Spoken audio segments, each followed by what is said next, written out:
The gravity fluctuation hit without warning. One moment, Dr. Isaac Werner was carefully calibrating neural monitoring equipment in Lab 7 of the Axiom Research Station. The next, the world lurched sideways and his stomach tried to exit through his throat as artificial gravity cut out completely. Gravity failure, the station's AI announced calmly, as if this were merely interesting rather than potentially lethal. Estimated restoration time, 90 seconds. Please secure yourselves and remain calm. Isaac was already tumbling, his trajectory carrying him toward the far wall at a speed that would definitely hurt when he hit. He flailed for a handhold, fingers scraping past a storage cabinet that spun lazily away from his grasp.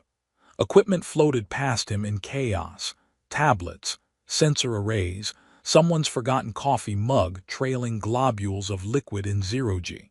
Isaac? Karava's voice came from somewhere to his left. He twisted in midair, trying to orient himself, and saw her, his Nithara colleague and research partner, also tumbling through the lab, her forearms reaching for stability that didn't exist. The Nithara were humanoid enough that human brains registered them as familiar. Bilateral symmetry, 2 legs, torso, head with recognizable features. But they had 4 arms instead of 2. Their skin had a faint iridescent quality that shifted colors with emotion, and their ears tapered to elegant points through hair that seemed to move independently of air currents. Karava's skin was currently showing the pale blue of alarm, patterns rippling across her face and bare arms. Isaac's trajectory intersected with hers before he could change course. They collided in midair with enough force to send them both spinning. Isaac's hand, flailing desperately for something to grab onto, struck Karava's lower back, or more specifically, slightly below her lower back. His palm made contact with her posterior with an audible smack. The psychic resonance hit like lightning. Isaac's consciousness exploded outward, his mind suddenly flooded with information that wasn't his own. Emotions crashed over him, surprise, amusement, and underneath it something warmer, more complex. He felt Karava's thoughts brush against his. Oh, the gravity finally gave us an excuse, didn't it? Mixed with curiosity and attraction she'd been carefully not acknowledging, and a flash of memory. Weeks of working together, careful distance maintained, professional boundaries keeping them from exploring the fascination they both felt but neither admitted. And deeper still, he felt her loneliness. 8 months on a human station where everyone treated her like she was radioactive because of her species' touch-based communication. People avoiding contact, conversations held at arm's length, the isolation of being surrounded by beings who feared the very thing that made her feel connected. But Isaac was experiencing this, which meant Karava was experiencing him. His carefully controlled attraction to her that he'd been denying for months. His fear of connection that ran bone-deep after a childhood of being brilliant and lonely, and learning that caring meant vulnerability and vulnerability meant pain. His fascination with her mind, her humor, the way she thought about problems from angles humans never considered, and his desperate, unacknowledged wish that someone would understand him without him having to explain every thought and feeling. The resonance was overwhelming, intimate beyond anything Isaac had experienced. Not just surface emotion but deep truth, laid bare and impossible to hide. Then gravity slammed back on, and they crashed to the floor in a tangle of limbs. Isaac scrambled backward, immediately breaking contact, his heart hammering and his mind reeling. Karava remained on the floor for a moment, all 4 arms spread, her skin cycling through colors Isaac's research had taught him to interpret: surprise gold, amusement soft green, and something that looked like deep interest crimson with silver undertones. Then she sat up, looked at him with those large, expressive eyes and smiled, a human gesture she'd adapted, though her skin colors communicated far more than facial expression. "I like that," she said, her voice carrying the musical quality of Nithara speech. "Do it again, human." Isaac's face burned with embarrassment.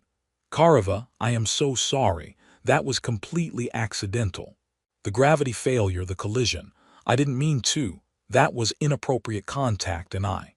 Breathe, Isaac, Karava interrupted, her skin showing amusement more clearly. Accidents happen. I am not offended. But I touched you. You're, Isaac gestured vaguely, unable to make himself say the word. And the resonance that was really intense. I felt your thoughts, your emotions, you must have felt mine and… Yes. Karava stood gracefully, adjusting her lab coat which had twisted during the fall. I felt your thoughts, your very interesting thoughts. Oh God, Isaac wanted to sink through the floor. I'm sorry. I know I'm supposed to maintain professional distance. The attraction thing isn't. I wasn't going to act on it. I was just… Isaac? Karava moved closer, careful not to touch him but close enough that he could see the patterns shifting across her skin. Among my people, accidental contact is understood, but the depth of resonance we just shared was unusual. Typically, casual touch creates only surface emotional exchange. What we experienced was much deeper. Is that bad? Isaac asked nervously. No, but it is significant. Karava tilted her head, studying him with the focus she usually reserved for research data. Deep resonance typically indicates strong underlying emotion or exceptional compatibility. Probably both. Isaac tried to organize his spinning thoughts. So the fact that we had a really intense psychic connection when there was contact, that means… It means, Karava said carefully, that we are more compatible than either of us has been acknowledging. It means the attraction is mutual and strong. And it means that continuing to pretend we feel nothing is perhaps not the most honest approach. But I'm your colleague. We work together. There are protocols about human-alien relationships, yes. I have read them. They say to maintain professional distance and avoid unnecessary physical contact. Her skin flashed with something that looked like frustration. But Isaac, those protocols were written by humans who fear my species' touch, who see psychic resonance as invasion rather than communication. She held up one of her 4 hands, palm out. This is how my people connect, how we truly know each other. You humans spend your lives hiding what you feel, speaking in codes and hints, never fully understanding each other because you are trapped in separate minds. We touch and we know, we share and we are known. That sounds terrifying, Isaac admitted. Yes, to you it does, because humans value privacy of thought above almost everything else. You would rather be lonely than vulnerable. Her skin showed sadness, deep blue with silver veining. Do you know what it is like to spend months surrounded by people who recoil from your touch, who fear connection with you, who treat you like contamination? Isaac felt a twist of guilt.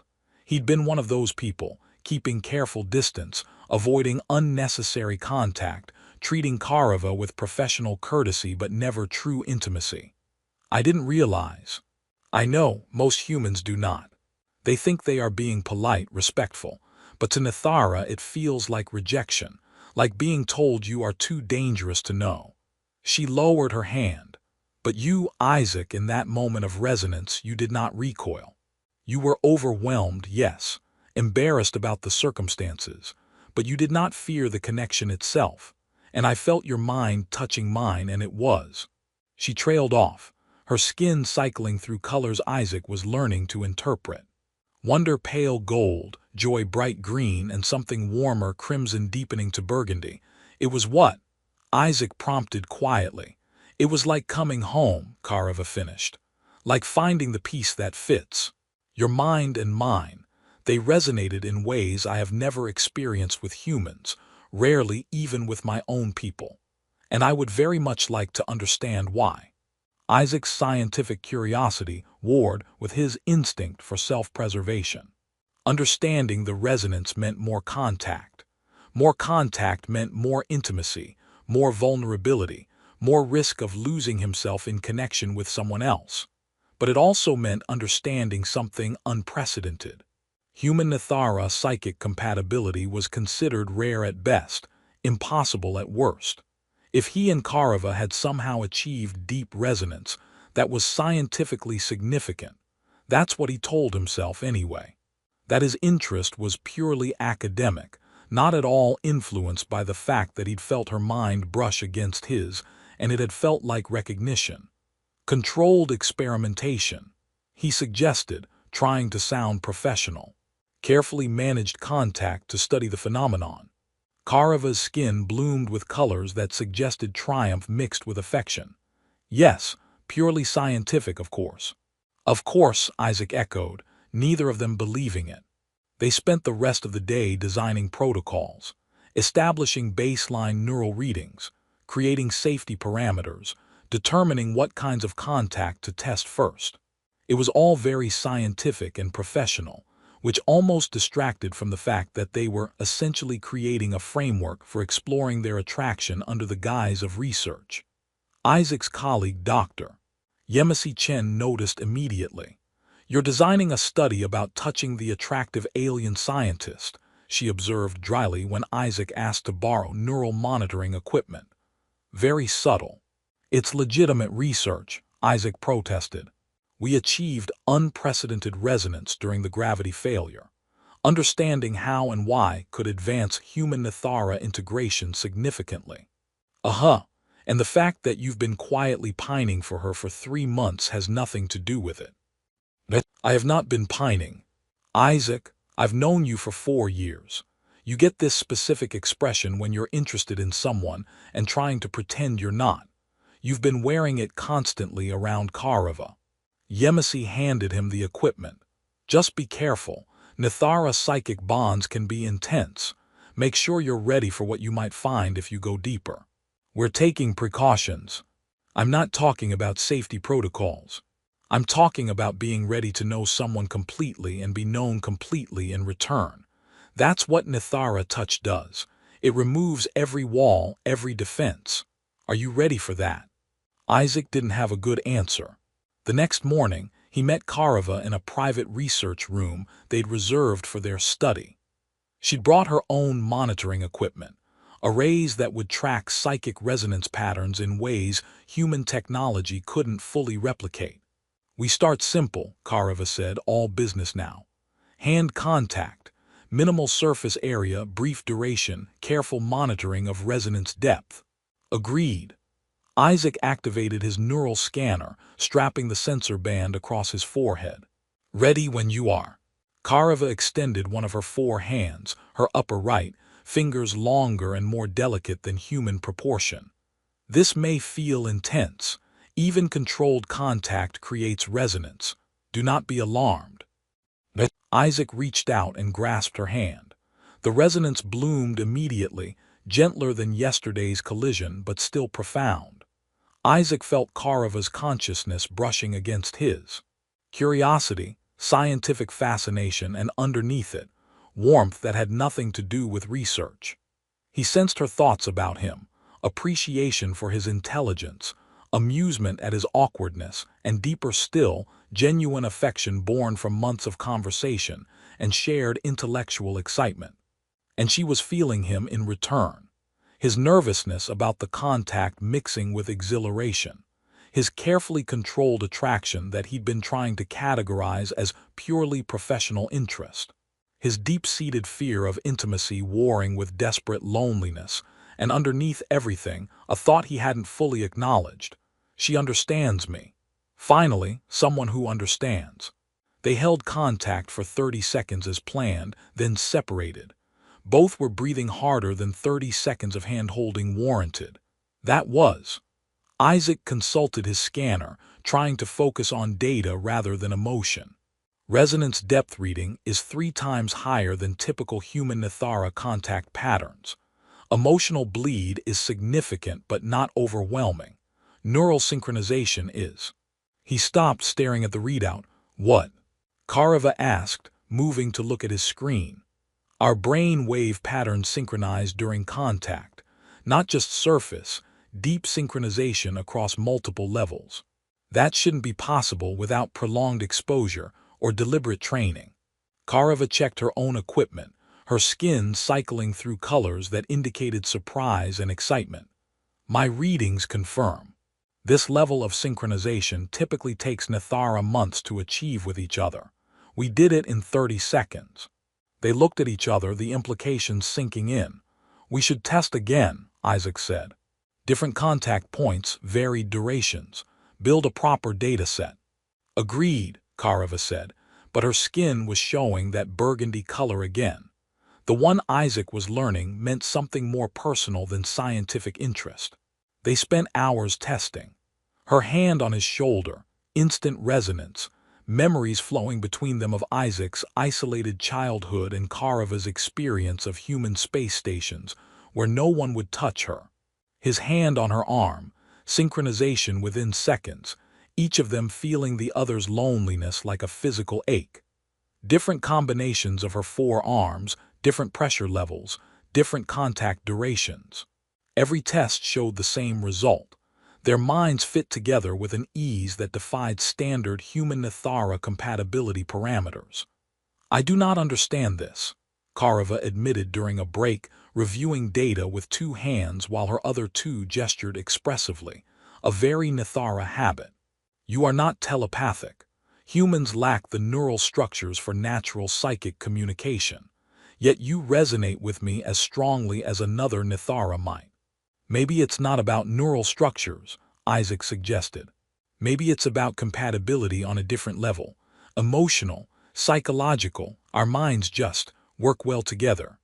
Like finding someone who speaks your language when you have been surrounded by people who cannot understand you, Karava said quietly. Yeah, exactly like that. Their eyes met, and Isaac felt the pull of connection that had nothing to do with psychic resonance and everything to do with simple recognition. Two lonely people who'd found something unexpected in each other. We should continue testing, Karava said, but she didn't sound convinced. We should, Isaac agreed, equally unconvincing. Neither of them moved. Karava, Isaac said carefully, what we're doing here, the research is legitimate. But we're also using it as an excuse, aren't we? To explore something we both want but are afraid to pursue directly. Her skin flashed through multiple colors before settling on honest crimson and silver. Yes. I have been lonely for so long, Isaac. And then you arrived on this station, brilliant and awkward and kind, and I wanted to know you. But humans do not want to be known, not truly. They prefer distance. So I told myself I would be professional, respectful. I would not push for connection you did not want. But I do want it, Isaac admitted. That's what scares me. I've spent my whole life keeping people at a distance because intimacy meant vulnerability and vulnerability meant getting hurt. But when we touch, when I feel your mind against mine, it doesn't feel like invasion. It feels like the end of loneliness, Karava suggested. Yeah, and that's terrifying because what if I get used to it? What if I need it and then something happens and it's gone? Karava moved closer, careful not to initiate contact but close enough that he could see every color shifting across her skin. You cannot protect yourself from loss by refusing connection, Isaac. You only guarantee the loneliness continues. I know. I tried that approach for the past 8 months. And now I would rather risk the pain of potential loss than continue the certainty of isolation. She extended her upper right hand again. So I ask you, do you want to continue this exploration? Not as pure research, but as two people learning what it means to truly know each other. Isaac looked at her hand, at the offer it represented. Connection, vulnerability, the end of careful distance and the beginning of something unprecedented. He took her hand. The resonance bloomed, deeper this time because they weren't fighting it. Isaac felt Karava's consciousness fold around his like an embrace, and instead of pulling away, he leaned into it. Memories flowed between them. His childhood spent more comfortable with books than people. Her early experiences of touching other species and feeling their revulsion at her intrusion. His years of academic success that never quite compensated for social isolation. Her decision to come to human space hoping to bridge the gap between species, only to find herself more isolated than ever. And underneath the memories, current emotion, her hope that he would say yes, her fear that he would pull away. his terror of vulnerability balanced against desperate longing for connection. Both of them lonely for so long, both of them careful for so long, both of them ready, finally, to risk it. When they separated, Isaac's hands were shaking slightly. That was intense. Yes. Karava's skin was showing colors he'd never seen on her before, patterns that his researcher's brain recognized as the Nithara equivalent of deep affection, maybe even the beginning of love.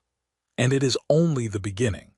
If we continue this, if we deepen the connection, it will become permanent. The resonance will persist even when we are not touching. We will be bonded. Is that what you want? I am Nithara. Connection is what we are built for. The question is that what you want? Can you accept being truly known always? No more hiding, no more pretending.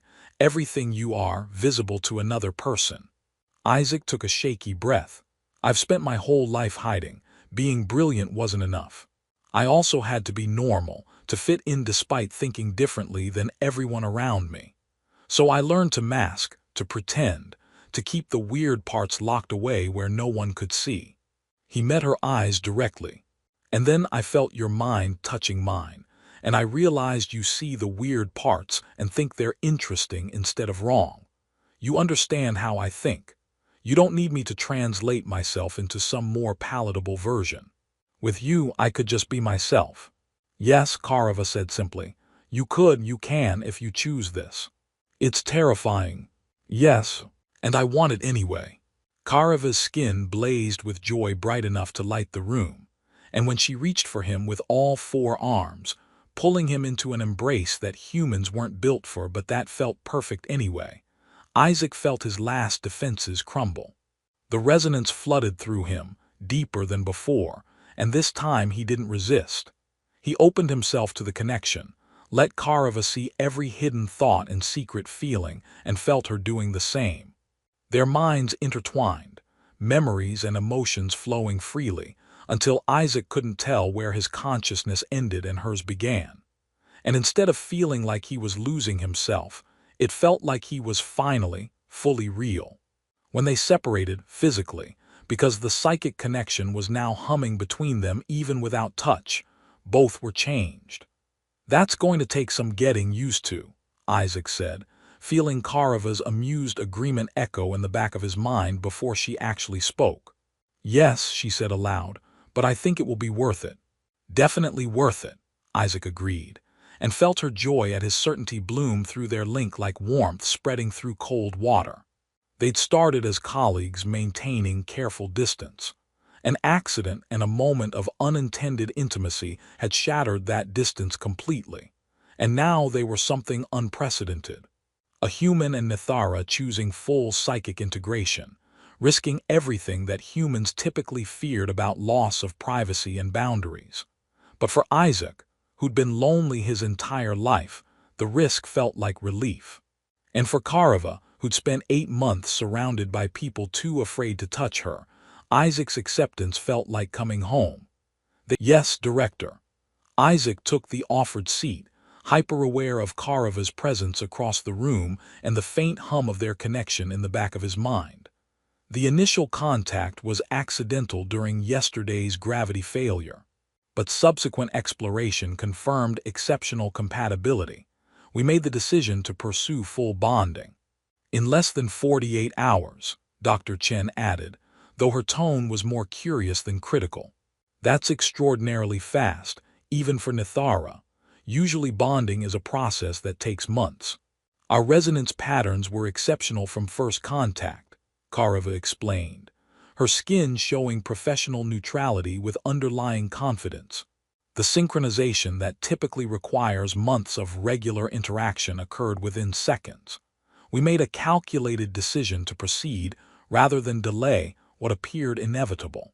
Director Okonkwo leaned back in her chair. I've reviewed your preliminary reports. The data is remarkable, but I have concerns, both about your well-being and about the precedent this sets. What kind of concerns? Isaac asked, trying to ignore the protective surge he felt from Karava through their link. Psychological concerns, primarily. Human minds aren't designed for constant telepathic connection. There's a risk of identity dissolution, loss of individual agency, dependency that could become pathological. We have no long-term studies of human Nithara bonding because until U2, it's never been achieved at this depth.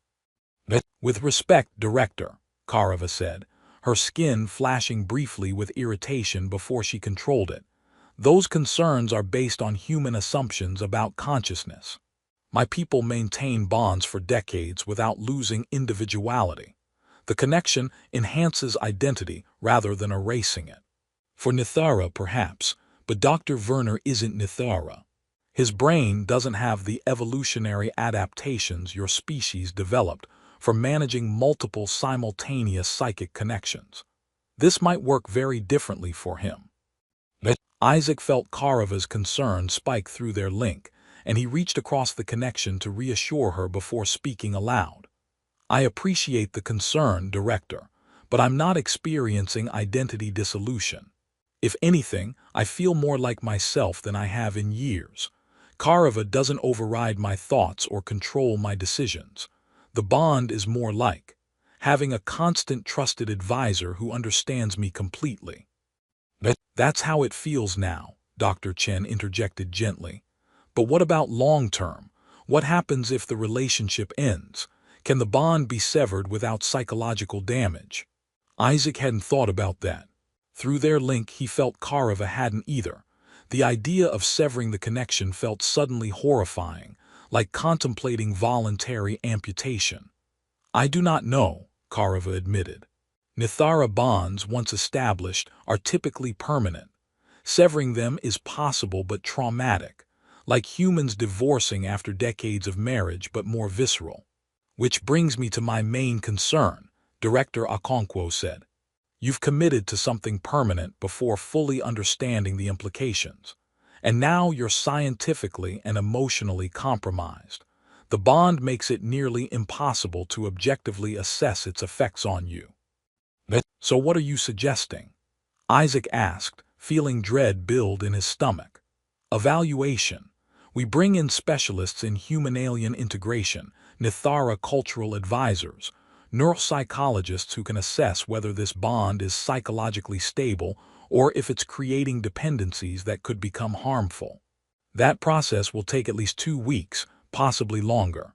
And during this evaluation, Karava's skin showed wariness. During the evaluation, we'll ask that you minimize contact, give Dr. Werner's neural pathways a chance to establish baseline without constant reinforcement of the bond patterns. You want us to separate, Isaac said flatly. I want to ensure you're both making informed decisions about something that could alter the rest of your lives. The director's expression softened slightly. Look, I understand the connection feels profound, but you're both scientists. You know that subjective experience isn't always reliable data. Let us verify that this bond is healthy before you commit further. Isaac felt Karava's distress through their link, fear of separation, worry that the humans would find some way to sever their connection, deeper anxiety that maybe the director was right and they'd rushed into something harmful. But underneath her fear, he also felt her love for him, clear and undeniable, transcending their short time together. He sent reassurance back along their connection. Whatever the evaluation shows, we'll handle it together. Out loud, he said, how minimal is minimize contact? Because the bond exists whether we're physically together or not. Separating us physically won't change that. We understand. But limiting physical contact should reduce the intensity of the resonance, allowing for more objective assessment. You can maintain professional relationship. You work in adjacent labs. But no private meetings, no extended contact, no deepening of the bond during the evaluation period. It wasn't a request, Isaac realized. It was a condition of remaining at the station. He looked at Karava, who was clearly thinking the same thing. We'll cooperate with the evaluation, Karava said finally, her skin showing resignation. But I want it on record that this is our choice, made freely with full understanding of our connection. We are not victims of psychic manipulation or neurological malfunction. We are two adults who found profound compatibility and chose to explore it. Noted, the director said, and Dr. Karava, for what it's worth, I'm not trying to destroy what you found. I'm trying to ensure it's sustainable. If the bond is healthy, the evaluation will confirm that, and you'll have institutional support for your relationship. But if there are problems, better to identify them now than after irreversible damage is done. The meeting concluded with plans for the evaluation. Specialists arriving within days, neural scans scheduled, psychological assessments arranged. Isaac and Karava left together but parted ways at the corridor junction, both feeling the ache of enforced distance. Through their link, Isaac felt Karava's determination. 2 weeks. We can survive 2 weeks of limited contact. And then we prove to them this is real. It is real, Isaac sent back. I know it is. I know it too, but now we must convince them. The first few days of separation were difficult. Isaac threw himself into work, analyzing data from their initial resonance experiments, documenting the unprecedented synchronization patterns they'd achieved. But every minute, he was aware of Karava's presence at the edge of his consciousness, a constant reminder of what he was being asked to limit. The bond had created a persistent low-level connection that didn't require physical contact. He could feel her emotional state, sense when she was stressed or focused or thinking about him. She could feel his moods in return. It wasn't mind reading exactly. Specific thoughts remained private unless deliberately shared, but emotional states were largely transparent. Dr. Chen found him in the lab late one night, staring at neural scans without really seeing them. "You look miserable," she observed, setting down a cup of coffee for him. "I feel like part of me is missing," Isaac admitted. "Like I'm walking around incomplete. Is that dependency? Is that what the director's worried about?" Or, Chen suggested, it's what love feels like when you've spent most of your life avoiding it. You're not used to caring about someone enough that their absence hurts. That's not pathological. That's just emotional investment. But how do I know the difference? How do I know this is genuine feeling versus some neurological quirk of the bonding process? Chen sat on the edge of his desk. "Isaac, I've known you for 4 years. I've seen you interested in people before. You get awkward and overthink everything, and usually talk yourself out of pursuing anything. But with Karava, you didn't talk yourself out of it. You ran toward it despite every instinct telling you to be careful. That suggests this isn't just neurological quirk, or it suggests the bond overrode my normal caution. Your normal caution is called being terrified of intimacy, and it's kept you alone for your entire adult life. Maybe the bond didn't override anything. Maybe it just helped you do what you wanted to do anyway but were too scared to try." Isaac absorbed that. Through his link with Karava, he felt her amusement. She was apparently eavesdropping on his conversation through their connection, and she found Chen's analysis entertaining. "She is not wrong," Karava sent along their bond. "You were interested in me for months before the gravity failure. The bond simply gave you permission to acknowledge it. Were you interested in me?" Isaac asked. "From the first week you arrived.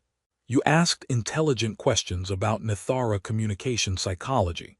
You treated me as colleague rather than exotic specimen. And you made that terrible joke about psychic boundaries that somehow made me laugh despite its awfulness." "Yes, Isaac, I was interested. Why didn't you say something? Because humans do not appreciate directness about attraction. You prefer elaborate social dances and plausible deniability.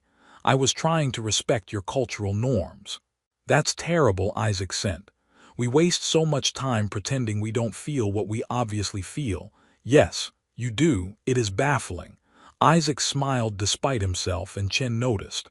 "Talking to her right now. How did you know?" "You get this specific expression when you're mentally elsewhere. It's very obvious." Chen stood.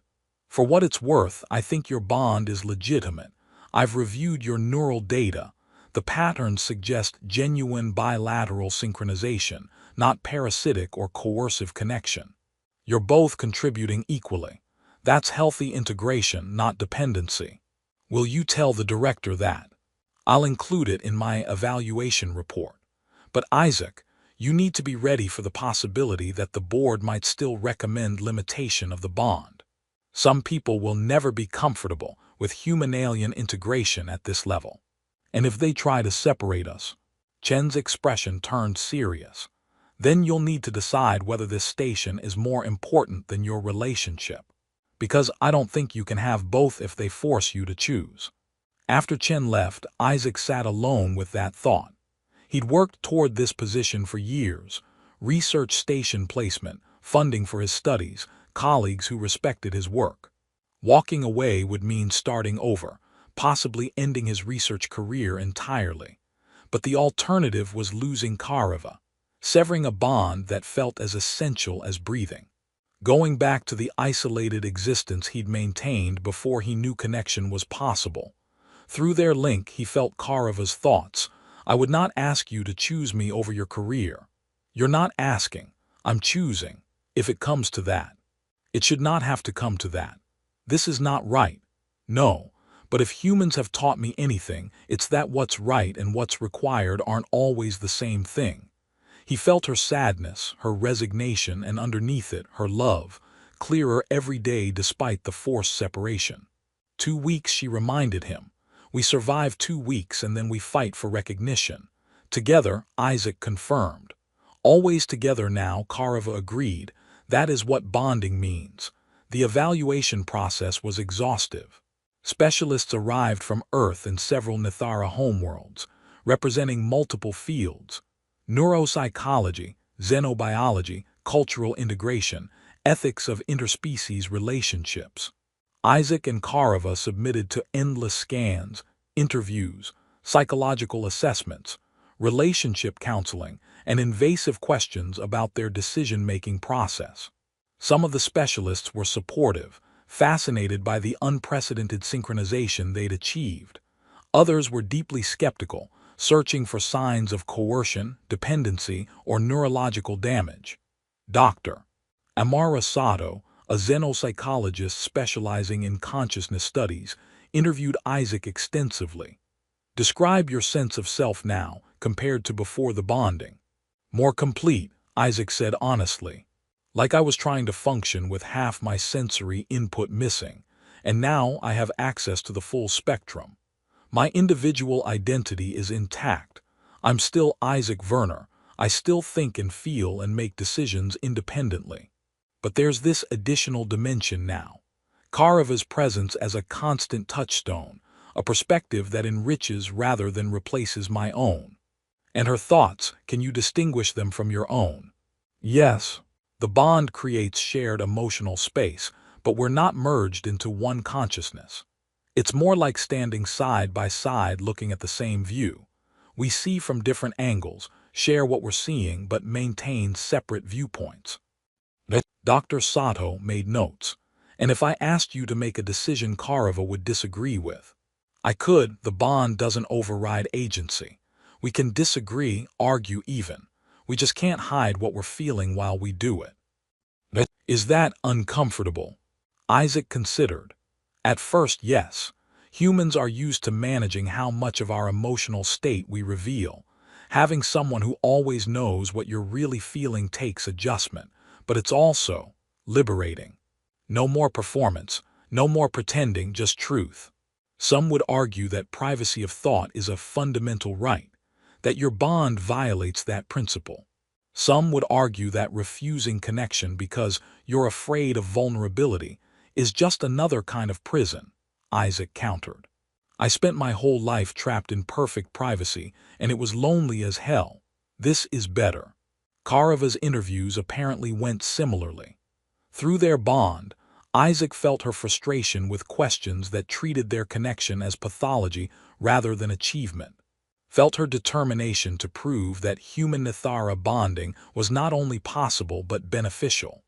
Finally, after 2 weeks of evaluation, the full board convened to present their findings. Director Okonkwo chaired the meeting, with representatives from the various evaluation teams present. Isaac and Karava sat together, the first time they'd been allowed extended proximity in weeks, and the relief of being physically close to each other was palpable. "We've completed our assessment," the director began. "The board has reviewed all data, interviews, and neural scans. We have concerns which I'll address first." Isaac felt his stomach sink. "Dr. Werner's neural patterns show significant reorganization since the bonding. His brain has developed new pathways optimized for maintaining the psychic link. This represents permanent change. Even if the bond were severed, those pathways would persist, likely causing psychological distress." "That is normal for any Nithara bond," Karava interjected, her skin showing irritation. "Bonding creates neural adaptation. That is not damage, it is integration. For Nithara, yes. For humans, we have no long-term data about how these changes affect cognitive function, emotional regulation, or decision-making autonomy over decades." "So your recommendation is?" Isaac asked tightly. "Our recommendation," Dr. Sato said, speaking for the evaluation team, "is that the bond be recognized as legitimate and protected, with caveats." Isaac blinked. That wasn't what he'd expected. Dr. Sato continued, "The neural evidence shows bilateral synchronization, both parties contributing equally, no coercive or parasitic patterns. Psychological assessments show healthy emotional integration, maintained individual identity, and mutual benefit. Dr. Werner's personality markers have not changed except for expected effects of being in a committed relationship. Dr. Karava shows similar stability." Another specialist, Dr. James Torres, added, "Frankly, this is one of the healthiest relationship dynamics I've assessed, regardless of species. You communicate with exceptional clarity, you've negotiated boundaries explicitly, and you demonstrate genuine mutual support. The fact that you're doing it telepathically is unusual but not pathological." "The caveat," Director Okonkwo said, "is that we require ongoing monitoring. Quarterly neural scans, psychological check-ins, relationship counseling available as needed. This is unprecedented territory, and while we're recognizing your bond as legitimate, we're also being cautious." "We can accept that," Karava said immediately, her skin showing relief so bright it was almost blinding. "And one more thing," the director added, something that might have been a smile crossing her face. "Your bond has implications beyond your personal relationship. You've proven that human-Nithara integration is possible at levels previously thought impossible. That's significant for interspecies cooperation more broadly. We'd like you to document your experience, help develop protocols for others who might want to pursue similar bonds." "You want us to write the manual for human-Nithara bonding?" Isaac asked, slightly stunned. "More or less. There are probably others out there who would benefit from what you've discovered, both humans interested in Nithara partners and Nithara frustrated by human touch aversion. Your work could create a foundation for much deeper integration between our species." Isaac looked at Karava, and through their bond felt her excitement matching his own. What had started as an accident, his hand clumsily striking her during a gravity failure, had somehow become the foundation for interspecies understanding. "We'll do it," Isaac said. "Together." Karava's skin blazed with joy, and when she reached for him with all four arms, the board politely looked away as they embraced. The resonance flooded through them, deeper and stronger than ever after weeks of enforced distance, and Isaac felt complete for the first time since the evaluation began. Through their bond, Karava whispered, "I told you we would prove it was real." "You were right," Isaac sent back. "You're always right, not always, but often enough to be annoying." Isaac laughed out loud, and even the evaluators smiled at the obvious happiness radiating from both of them. They'd survived the evaluation. The bond was recognized, protected, and would be studied as a template for future human-Nithara integration. And more importantly, they'd proven that connection across species barriers wasn't just possible, it was transformative. What had begun with the clumsiest possible accident had become something profound. Two lonely people who'd found each other, crossed every barrier of species and culture and fear, and chosen to build something unprecedented together. The galaxy was vast, full of isolated consciousnesses afraid to truly connect. But Isaac and Karava had found a different path, one built on vulnerability, honesty, and the courage to let someone know you completely. It wasn't the path either of them had planned, but it was the path they'd choose again, every time. And in the research station's quiet moments, when Isaac would feel Karava's presence humming at the edge of his consciousness, her curiosity, her humor, her love, he would remember that moment of collision during the gravity failure, his hand accidentally striking her, and the gateway that opened as a result. Sometimes the best discoveries came from the clumsiest accidents, and sometimes love found you precisely when you stopped trying to protect yourself from